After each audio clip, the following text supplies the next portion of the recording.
चला आज तुम्हाला कोंबडी वडे कसे बनवायचे ते दाखवते। कालच्या भागात वड्याचं पीठ कसं बनवायचं ते दाखवलं। तर आता वड्यासाठी 2 वाटी पाणी घेतलं, याच्यात अर्धा चमचा हळदपूड, चवीपुरतं बारीक मीठ, 1 चमचा तेल घालायचं।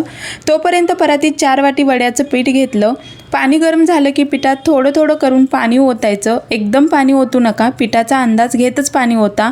पीठ चांगलं एकजीव करून पिठाचा गोळा तयार करून घेतला।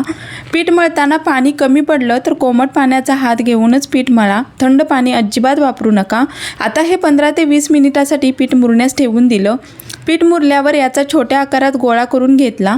नंतर स्वच्छ सुती कापड ओलसर करून घ्यायचं, याच्यावर थोडासा पाण्याचा शिंतोडा मारायचा आणि मी दाखवल्याप्रमाणे याचे पुरीच्या आकारात वडे थापून घ्यायचे। मध्ये एक छोटंसं होल पाडायचं। कापड ओलं असल्या कारणाने वडे लगेच निघतात, कपड्याला चिकटत नाहीत। कपड्याऐवजी केळाच्या पानावर थापले तरी चालतील।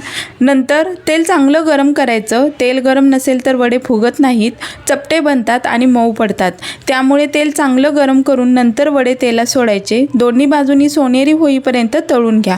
हे बघा, ह्या प्रकारे सगळे वडे बनवून तयार झालेत।